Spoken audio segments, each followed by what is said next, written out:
the heart of modern Europe, there exists a paradox that many people find hard to believe. In Poland, millions of women struggle to find someone to love, not because they no longer dream of marriage, but because the men are slowly disappearing from their own homeland. Poland, a land that was divided 3 times throughout history, is now breaking apart in a different way. Quieter, colder, more silent. Since joining the European Union in 2004, nearly 3 million Poles have left their homeland to work in Western Europe, and most of them were young men. In many small towns, the number of men has fallen so dramatically that people have begun calling them lands of women. Only silent roads remain, houses with no lights waiting in the windows anymore, silver-haired widows walking slowly beneath the cold, gray skies of winter, and women who once dreamed of building a family, slowly learning how to live alone. Poland today does not lack beauty. What it lacks is someone willing to stay in love.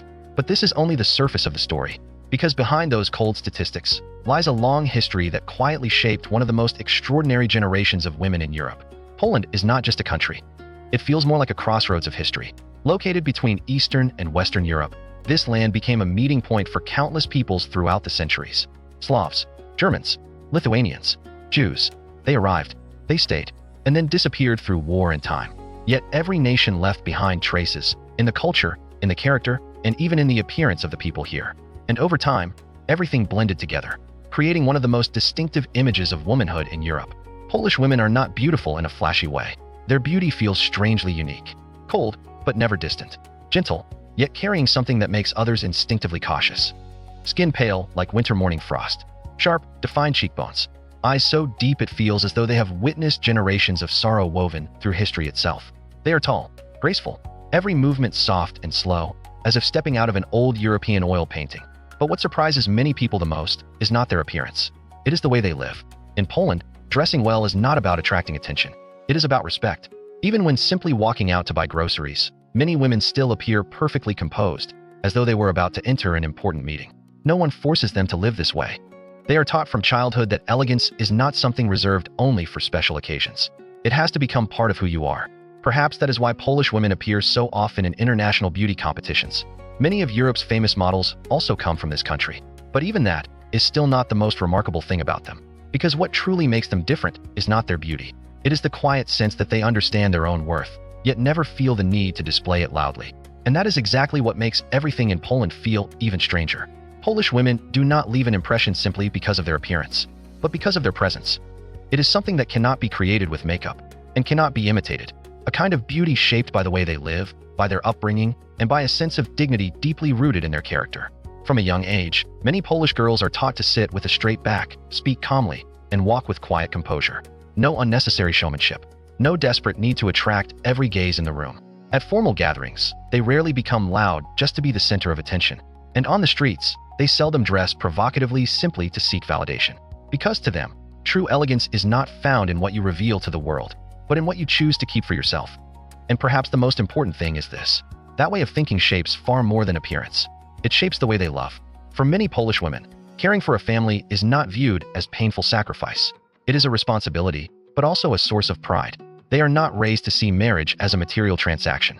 They are not obsessed with wealth, status, or luxury. Some people call that old-fashioned. But in a world becoming increasingly transactional, others believe those old values are exactly what humanity is slowly losing. Perhaps that is why Polish women are often seen as the image of the ideal wife in the eyes of many men from other countries, especially in rural areas. There, Polish women are known for a resilience that feels almost unbelievable. They care for the elderly, raise children, work in the fields, harvest crops, manage the entire household, as though they have been carrying the weight of life on their shoulders for generations. And strangely enough, there have been many men from other European countries who quietly came to Poland, not for tourism, but to find a woman who still believed in family and who would stay beside them through the hardest years of life. In an age where almost everything can be bought with money, genuine affection has become one of the rarest luxuries of all. But in Poland, many people still believe it exists. Polish people rarely speak too much about money, yet the way they live reveals something very clearly.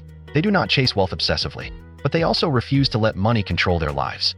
The standard of living in Poland remains noticeably lower than in Western Europe.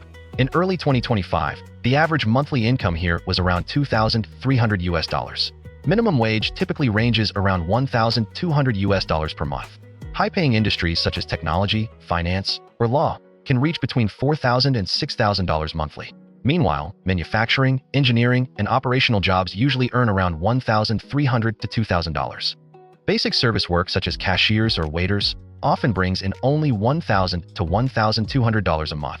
In Warsaw, the most modern city in Poland, a single person can live fairly comfortably on around $1,800 to $2,000 per month. And in smaller cities, the cost of living is far lower, usually around $1,300 to $1,500 monthly. Of course, that is only if you do not allow yourself to be swallowed by the endless cycle of modern European consumerism. And it is from this point that another problem quietly begins to emerge.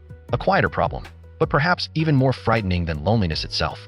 The truth is, Polish people were never comfortable with excessive display. They do not live to compete with others.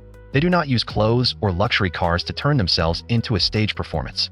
In a world growing louder every year, Poland seems to choose a quieter way of living.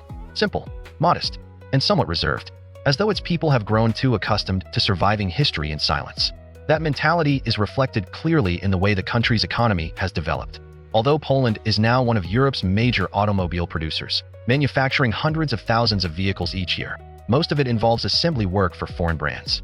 The country still lacks many globally recognized technology corporations of its own, unlike Germany, France, or South Korea. Investment in research and development also remains relatively limited. Instead, Poland has built its strength more steadily through agriculture. Every year, the country exports tens of billions of euros worth of agricultural products: wheat, potatoes, sugar beets, meat and dairy products. And perhaps the most striking thing of all is this. When traveling through the Polish countryside, you begin to feel as though time moves more slowly here than in the rest of Europe. There are not many financial districts, not endless forests of modern glass towers, only vast fields stretching beneath pale gray skies, small roads lined with old red-roofed houses, and people still living according to the rhythm of the seasons, as though modern life has not completely reached these places yet. Polish people are not poor, but they also refuse to let money change who they are. Perhaps to them, true wealth is not about how much you own, but about feeling fulfilled and having the freedom to live the way you choose. But if the beauty of Polish women represents the present, then the scars of history are what truly haunt this nation. Because Poland was not merely a witness to European history, it was one of its victims. And yet somehow, it managed to rise again from the ashes. During World War II, Warsaw was almost completely erased from the map. After the failed uprising of 1944, most of the city was destroyed so thoroughly that many believed it would never recover again. But the Polish people achieved something that seemed almost impossible. They rebuilt the entire city, brick by brick, street by street, roof by roof, using old paintings and the few architectural plans that survived the war. And today, the old town of Warsaw is not merely a tourist destination. It feels more like a declaration that this nation may lose everything, but will never accept disappearing. Ancient squares, churches stained with the colors of time, stone-paved streets echoing with footsteps beneath the freezing winter sky. Everything carries the feeling that history is still breathing. And within that very city, the heart of Frédéric Chopin is still preserved, as though Poland never truly escaped the deep sorrow of its past. Travel farther south, and you arrive in Krakow, one of the most beautiful ancient cities in Europe, a place where vast medieval squares have survived almost untouched for centuries. There stands Wawel Royal Castle. There is St. Mary's Basilica, and old cafes where the sound of violins still drifts through the cold evening mist. Everything in Krakow feels strangely emotional, beautiful, yet melancholic, peaceful, yet as though hiding something beneath the surface. And then there is Malbork Castle, the largest brick fortress in the world. For centuries, it served as the stronghold of the Teutonic Knights. Even today, its freezing corridors and ancient stone walls make visitors feel as though the past never truly ended. As if, by remaining silent long enough, you might still hear footsteps echoing from an age that vanished centuries ago. But nowhere in Poland forces people into silence longer than Auschwitz concentration camp. More than 1 million lives were brought there and never returned. No lengthy speeches are necessary, just a few faded photographs, cold barbed wire fences, railway tracks disappearing into darkness. That alone is enough to leave people speechless. At Auschwitz, the silence feels more terrifying than any sound, because this place does not merely preserve death. It preserves the memory of an era when humanity itself was lost. Stand still for only a few minutes among those aging walls, and you begin to feel something unbearably cold. Not the cold of the weather, but the lingering breath of war itself. A sorrow so immense that even generations later, the country still has not completely escaped it. And yet Poland surprises people once again in a completely different way. Leaving behind those dark memories, you descend deep beneath the earth into Wieliczka salt mine. A salt mine operating since the 13th century, extending more than 300 meters underground. And strangely enough, hidden beneath that darkness is not hell, but but cathedrals carved entirely from salt, statues, long corridors, chandeliers glittering like crystal, all created by the hands of miners over hundreds of years, not to display wealth, but to pray. There is something profoundly Polish about this place. Even in the deepest darkness, they still try to create light, not with gold or wealth, but with faith and the quiet patience of human hands. And perhaps that is what truly makes this country special. Poland is not only a land of ancient cities and war memorials. It also has deep forests, mist-covered lakes, national parks stretching beneath the silver-gray skies of Eastern Europe. In many Polish villages, the mornings are so silent that people can hear the wind brushing across dew-covered fields. Everything moves slowly, as though this land never completely belonged to the hurried modern age. But perhaps the most beautiful thing about Poland is still its people. A nation that was erased from the map of Europe 3 different times, crushed by war, betrayed by history again and again. And yet in the end, they still stood back up. They kept their language, their memories, their identity. Their national anthem is called "Poland is Not Yet Lost." But the truth is, some things do not need to declare themselves immortal. They survive in the way a nation remembers its past, in the quiet eyes of people who have endured too much loss, and in every breath that this land still silently preserves for the world even today.